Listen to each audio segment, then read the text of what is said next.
The definition of a paradox. So I'm not going to give you the verbatim definition, but it has traits of contradiction inside of it. Now, me, I don't think anything is more of a contradiction than a person who won't speak to you, like they may block your number or refrain from contact, but they can critique certain videos you have on YouTube. Not only is that paradox, but it's funny. Very, very funny. But I digress. Also, I've been called to say that I speak like T.I., the rapper T.I. And unbeknownst to me, I didn't know that when I use certain words, because that was the reason why I was called T.I. It's funny. Listen, I'm Dark Knight. I'm not sensitive. It's funny, and it's a little bit. It's kind of flattering. It's intelligence. I would think. I hope so, at least, that I use these words in the right context when I speak to you guys. I mean, I don't want to be a hotep. I've been called that before, also. But when you use words, you want to make sure you're using the right context. And I'm not doing it just to sound good. These are just words that what I used to do when I was younger, I used to find words that I didn't know and look them up, and I would, put them in my vocabulary. I would use a new word I knew or found as much as possible to get it kind of hardwired into my mainframe, into my computer, my brain, that is. So, but that's not what today's story is about. Today's story is about the time I was jumped by a up-and-coming gang. BMB, Blood Money Gang, I think. Anybody who remember that gang, raise your hand. Now, this is back when I was in, I think, maybe 10th grade, maybe 9th. This is 06, 07. Kind of showing my age here. But let me paint this picture for you. Peep game. So one night, I'm going to the store, right? I think I asked my pops, did you want something from the store? So it's about 8 o'clock, 9 o'clock at night, right? So I'm walking down the street, and one of the side streets, how you walk down the street, but you cross several small residential streets. And I see this dude, and the dude is a dude I noticed from school. Now I look at him, and I acknowledge him. I say, what's happening? What's up? He looks at me, he's like, who there? But he's still not greeting me back, right? He looks at me kind of suspicious. Like I just kind of made him. I just kind of saw something he was doing he wasn't supposed to be doing, right? All right, so you know what? I'm minding my own business. And one thing I remember, the one thing I noticed about this guy that made me remember his face is that this nigga was ugly. He's ugly as hell. He had the black shit around his eyes. His teeth was messed. He had a bald head. When I was in 10th grade, he had a bald head. I'm thinking this is the ugliest nigga to try to. He looked like a professional criminal face nigga. You know what I mean? He like a professional purse snatcher. So I'm walking, right? So as I'm walking down, I say, all right, whatever. So I'm continuing to walk into the store, and I'm paying this dude no mind. But as I'm walking, I'm noticing that I hear these faint, vague footsteps behind me, and I hear leaves crackling. And every 5 or 10 steps, I'm checking behind me to see, is this nigga really gonna try it? You don't look good enough to try to attack me, sir. You gotta be this handsome to try to attack Dark Knight. You don't even look good enough to do that. You too ugly. So I'm laughing, smiling to myself, thinking, I hope he tries something. But in the back of my mind, I'm saying, he's ugly, yes, but is he stupid? It can't be just him. Either he has a gun or he has a posse behind me somewhere, some more niggas, right? So I get to the end of the street where I get ready to take my left to go to the store, the supermarket. And once I get past the bush, 5 or 6 niggas pop out like Spider-Man.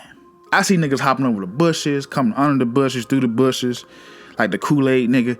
And I'm thinking, where do these niggas come from? And I see a brown van pass the intersection, right? The cross, the intersection. So as I'm walking, I'm still smiling. I don't know why I'm laughing. I'm still laughing. I'm thinking these little short, mop-skin, gremlin-looking niggas, what are they about to do? So as he gets more like dudes behind him, I guess his confidence swells, right? So he starts to walk directly next to me, and he's kind of walking next to me, and I'm like, bro, I don't know what y'all doing, but I know you. So if you try something, you know, I'm gonna be on your head. So don't think, whatever you try, you're just gonna be an easy one. And so I'm still kind of, so he's trying to he's using his shoulder to kind of brush me over. So as he gets to the left of me, right, and knows these 4 or 5 dudes behind him, and one of the guys has on a black bandana over his face, but I know the nigga because it's this dude. He looked like Dean Winchester. This is arbitrary. This is random. From Supernatural. I know because you see this dude. This nigga looks like Dean. And I saw that nigga with the bandana. I said, I know you too, nigga with the bandana. And I pointed, like, my index finger was touching his nose. I was like, nigga, I know you too. And I know you, nigga. I know all y'all. So, as I say that, now I'm young, so those instincts, they were probably mediocre back then. Me turning my head and turning my body to people. I was young. So, to my 15, 14, 16 years old. So as I turned to see, to talk to acknowledge the other dude that was trying to brush me over, as soon as I turn around, I get hit. And I don't know if he hit me with the gun. I don't know if he hit me with a pipe. But I was hit, right? And as soon as I got hit, I know that because my pops was a boxing instructor, pseudo, right? So, and I always, trained and worked on my hands or whatever, right? So when he popped me, right, all I know is I hit this dude so hard in the nose, I heard something pop. You know how your finger pop? It was like that when I hit him. And when I hit him in the nose, I noticed he held his face with both of his hands, right? And he bent at the waist, and his knees were bent almost like he was gonna like fall on the ground, but he never fell. He kneeled really, really low. And when I did that, he was out of the picture. And my fist was burning once I hit him. So when I hit him, I'm noticing 2 dudes are rushing me, right? 2 dudes are rushing me, and I noticed the other 3 are kind of on the sidelines cheering them on like they're the bench for the Warriors or something. And I'm thinking, is this initiation, right? So while I'm fighting the 2 dudes that are rushing me, right, I notice how they're fighting, right? First of all, they teach you don't swing what you can't see, right? Their heads are down like they're praying, and their fists are flailing like they're hopscotching. You know how you ever heard the term you fight like you're jumping rope? That's where how the little girls, they be on several ends. They be on the opposite ends of the rope when they're what is that? It's not hopscotch. It's jump rope, but it's 2 girls on either side and 1 girl in the middle jumping, and that's the way they were swinging. And I'm looking like, is this all you have for me? And I'm steady jabbing them and punching them on top of the head because the top of the head was facing me, and I'm trying to punch like their face. I'm uppercutting them also, and I'm punching the top of their heads like, and I'm trying to uppercut because their face is like to the ground, but their hands are flailing like near my face or whatever. So this is where it gets kind of funny. There was a woman with a van. Remember the old soccer mom? I forget what brand. I think it was a Buick Rendezvous, maybe. Don't quote me on the make and model. And she's looking, and she has this blank stare in the car, and I'm on her windshield. I don't know how I got on her hood. And I'm looking like, anytime now, ma'am, you can pull off, drive off, got the car or something. So she drives off, and I'm mad. I don't know what about the car and them, because I'm thinking, you guys are gonna try something, but you're not doing it, and you're wasting my time, right? So I go to take my shirt off. This is when the instincts kick in, anger, though the chemicals, everything is heightened, right? The testosterone just thumping at this point. And I take my shirt off, and I square up because I'm really in my head thinking, okay, I gotta do some damage. Like this is a waste of my time right now. this is what I'm thinking as a 15-year-old kid being attacked by a gang, quote unquote.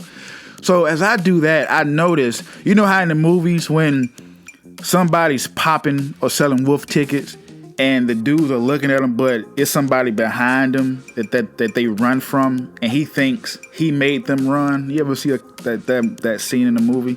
So I do that, and I notice they run, right? And I'm thinking, yeah, nigga, yeah. Told y'all, nigga, boy. Like I was saying, I don't care about none of that. So I'm thinking they running because of me. I look behind me. There's nobody behind. I don't know why they ran. There was no cops coming. There was nobody there to break it up. Nobody calling the cops. Nothing. It was just me and them. Matter of fact, I never seen the damn neighborhood so silent, so quiet. Usually it's niggas out there standing around, drinking 40s, people being nose on their porch, big nose, white boys, being suspicious, hanging around the neighborhood, looking for niggas' windows to creep in. But now, for some reason, it's quiet as hell on this street, right?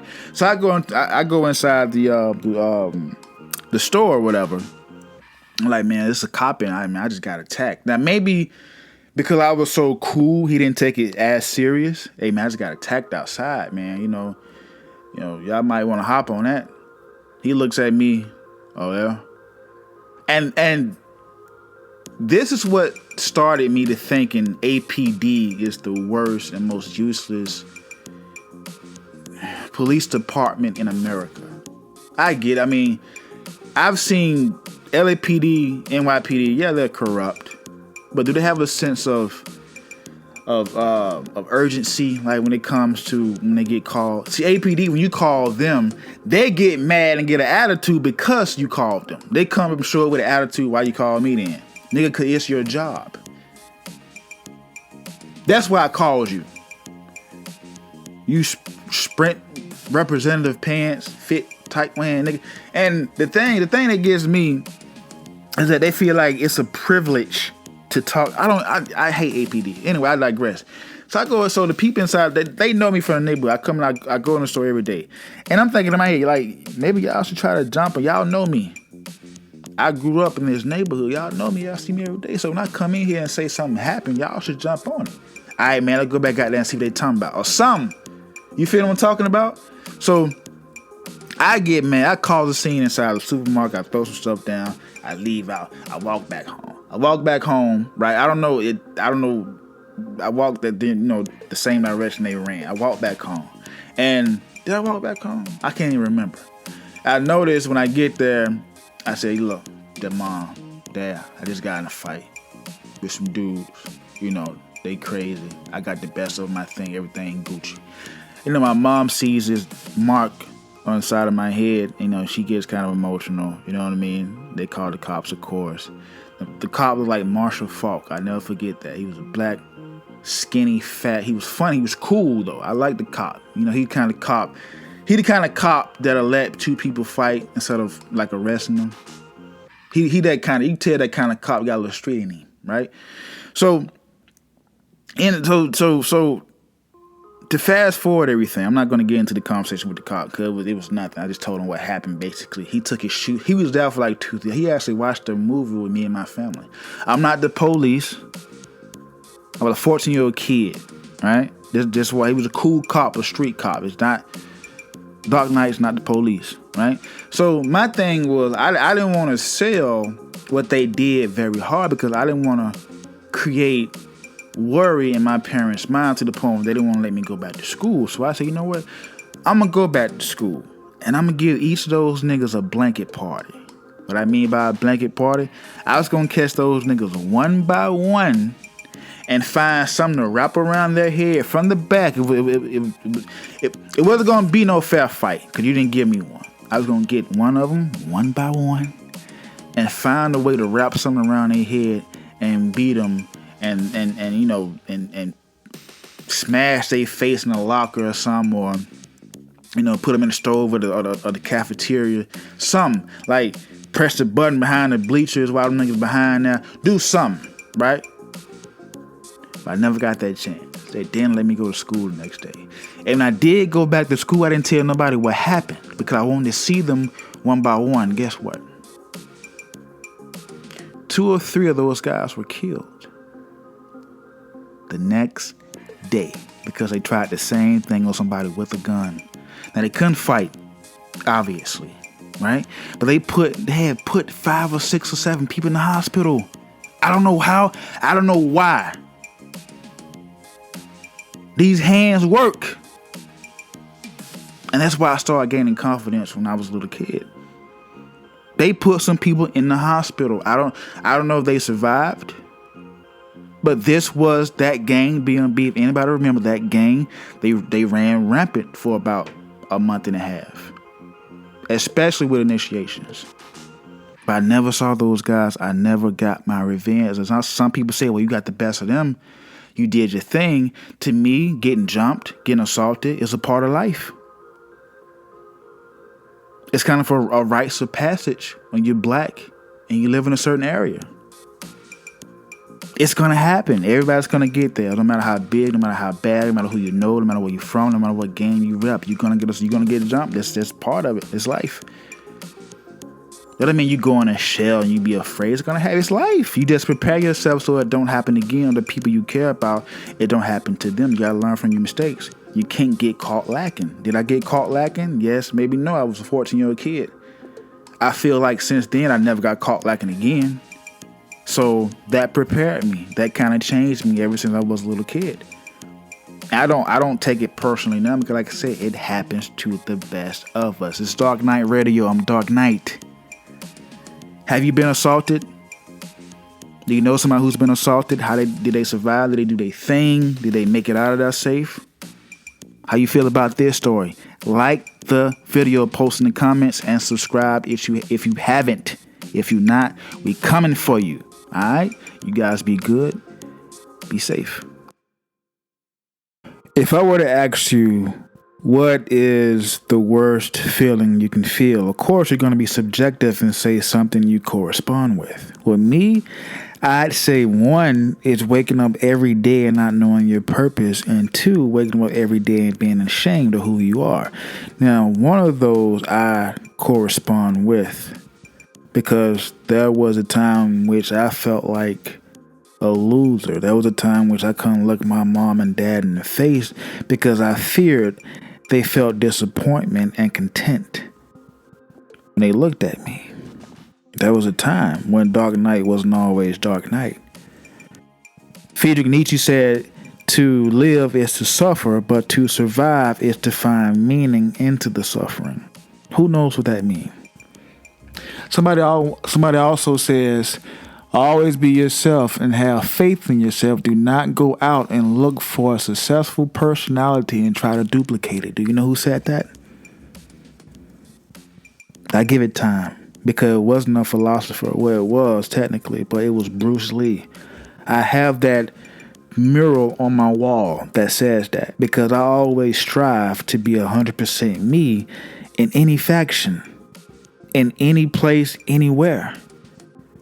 Why pretend to be something I'm not? Because we live in a world in which people get news, they get information. They're going to find out who you are or who you aren't at some point of your life. That's why I know a lot of women. What I have, what I don't have, what I got, what's the point? Everything in life is designed to make you look like a liar, to find the truth, no matter what you do. There's been a time I've had these podcasts, these episodes in which I felt a certain way. But when I talk to you guys, I feel like a certain release. It's cathartic. It's a relief. It's like a therapy session. Because I'm honest with you guys. It's a safe place, right? We family, right? But I digress because that's not the topic of this episode. The topic of this episode was bruh secretly gay. This story is a true story. 100% organic, no cap, no flogging. And this is a story in which I worked at Express in Atlantic Station, which is a high-priced, I guess, boutique clothing store at the time, right? So let me paint this picture for you. Now, I'm gonna give this guy a name because I was cool with him, and I just learned recently I gotta stop saying people's real names on this on this YouTube channel. I got a couple phone calls, a couple text messages, and a couple meetups. Yes, I'm not that I was lying about my stories, but I was telling the stories and the people's names. I digress though. So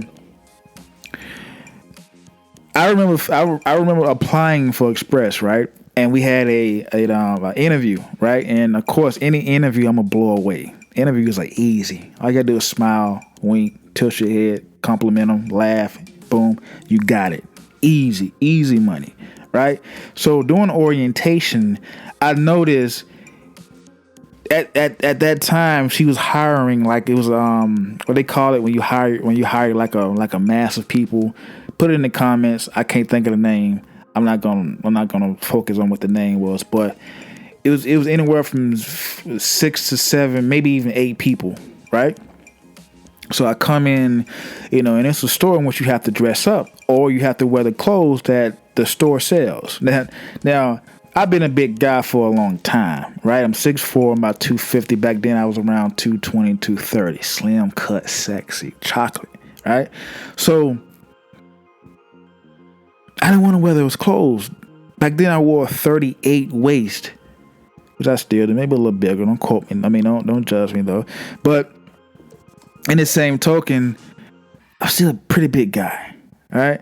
And Express clothing, that men's clothing, wasn't for me, right? Anyway, so I get into the orientation. There's 8 guys, right? I'm the last person in to sit down. I look around, and of course, the majority are gay dudes. Now, this is a clothing store. It's Express, so they wasn't paying us much. This job was more of a necessity. I didn't have anything else going. I needed money, so they called. Nobody else called. I gotta do what I gotta do, right? So I'm in the orientation. Everybody around me is gay except one guy. The guy name is Mike. I got Ike. His name is Ike. His name is Ike. I'm tripping. I'm bugging. Mike, if you hear this, I'm going to shout you out, man. It's not a bad video, but even I told you about this question I had about you. So, no shade. So, I go in there, and they all look at me. I'm the last one in. And, of course, the woman, the manager, it's always one. You think everybody waiting on you, flirting, kind of trying to front me out in front of everybody, right? I don't mind it because she was kind of cute. You feel me? So I'm in there and we talking. We got to go around the table like we in kindergarten, tell our story, where we from, what we like, what we don't like, what our favorite color, and all this. You know what I'm saying? Now you can stall me out with all that, right? So about an hour, 2 hours go by and it ends. Now I gotta stay and talk to the store manager about something. Wink, wink. I had to talk to her about something. So I'm wait. See, you know what? Wait for me right here. I'll be right back. Dark Knight. Don't go nowhere. Stay right here. I'll be right back. I gotta handle something real quick, right?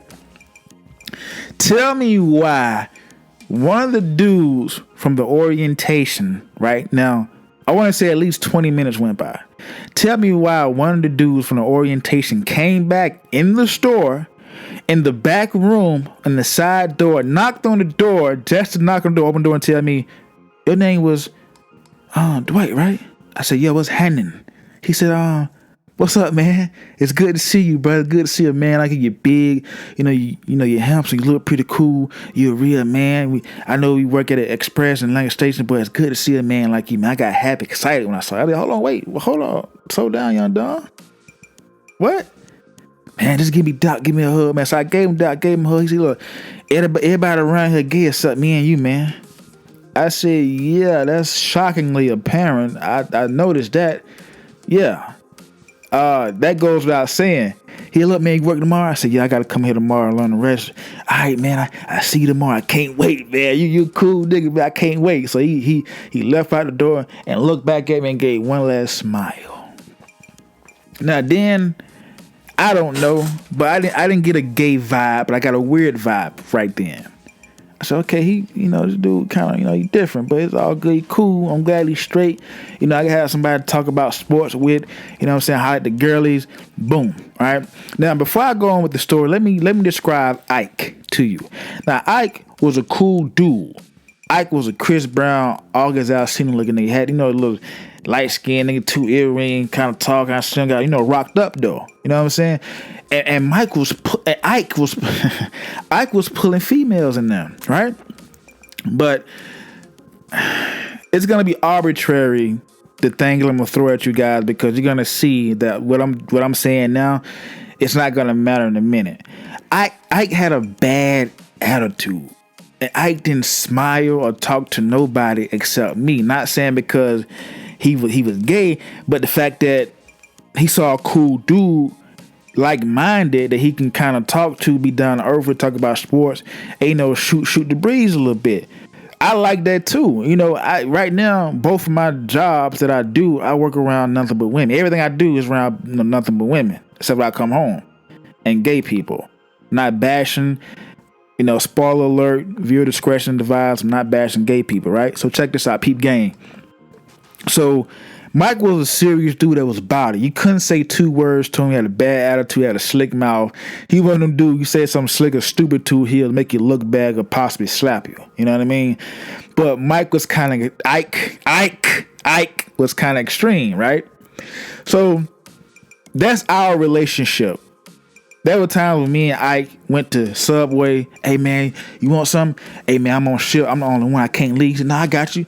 Tell me what you want, I buy it. We used to do each other like that. When I was going somewhere and he couldn't come, we couldn't go to lunch together, I buy him something, come back and bring it. Like it was like even after work, we'll walk through Atlanta Station just looking at females going and so and getting numbers. It was just something about Mike, and when I described this to you, that made me think that Ike was kind of funny. Check this out, peep game. There were times inside the store, and remember, all the managers except the store manager, they was gay, all the leads, because me and Ike was new, right? So we was learning, we was training, right? So everybody around us was either a woman or gay, and everybody who shopped there was gay. It was Atlanta Station in its prime, right? So just imagine how they looked. So Ike used to say, "Come here, Dwight. Come here, man. Come here. Hurry up. Look. What's that? I'm thinking he's seen a big booty Judy, Carrie Hilson or Rihanna or something. I'm thinking he saw a little girl. Look, man. Look. I said, what's up? What going on? Look at these sissies. Look at these faggots. You see these sissies? I'm like, that's what you called me over for, man? Yeah, man. Look, it's disgusting. It's diabolical. I can't stand them. I spit. I'm like, okay. That was the first time. I couldn't. The reason why the reason I kind of gave him the benefit of the doubt is because these dudes were big. Like these white boys, they was like 260, 275 number, most of them they was holding hands. So maybe that would become as a shock to him if he hadn't seen it before, because I don't think Mike was from Atlanta. I think he was. Don't quote me on that. So another instance, Ike didn't like to talk to the gay dudes in the store. Let me tell you what Ike used to do. It used to be nighttime. Even because me and Ike work overnight together sometimes to redo the store, the mannequins, whatever. So one day, the lead, the gay guy, he was gay. Everybody was gay. He said, it's me, Ike, and the gay lead, right? And I'm sorry for saying the gay lead. I'm not trying to be presumptuous all day. Just bear with me. So he said, Ike, did you do all the clothes in the back? So Ike, with a straight face, looks at me and says, Dwight, tell him I did all the clothes in the back. I'm looking at Ike. I'm looking at and I'm about to laugh because I'm thinking Ike is joking, because I know he hate gay people. I'm looking at Ike and I'm thinking, this nigga playing? This nigga serious? Looks at me, so yeah, man, tell him I did it, and walks off.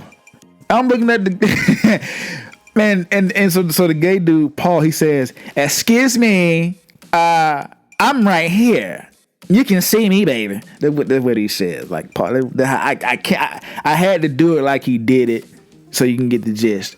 And I'm dying laughing because every time they said something to Ike, every time they said something to Ike could look at me and say, yeah, Dwight, tell him I did that. I said, look, man, speak for yourself, buddy.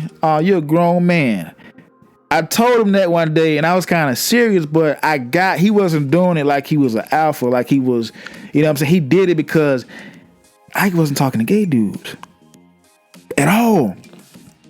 Mike wouldn't laugh. Mike wouldn't get excited about nothing in the store if it wasn't when he was talking to me. And I was about to invite Ike. Something happened. I got fired from the store. I'm not going to tell that story because there's still legal action pending on that. But and something I didn't do. Also, I'm innocent. I tell you, I'm very, very innocent. So I was going to invite Ike to the crib. I was going to invite Ike to see my home because Ike was a cool dude, but he took the gate. He was just. So I would come into work and I see him. He was about to leave. When I used to come in, he used to leave sometimes. He's like, what's wrong with you, man? He said, man, I just don't feel good today. I said, what's up, man? You good? You want to talk about something? Yeah, man. I'm surrounded by too many gays, too many faggots around me. I can't do it. I'm going to end up popping. I'm going to pop. I'm going to blow. I'm going to explode, which is all sexual innuendos, but it was the words he was using. I said, Mike, I said, Ike, listen, man, you my boy with all these, we've been working together for 3-4 months. We eat lunch together, I take you to the train, take you to the house.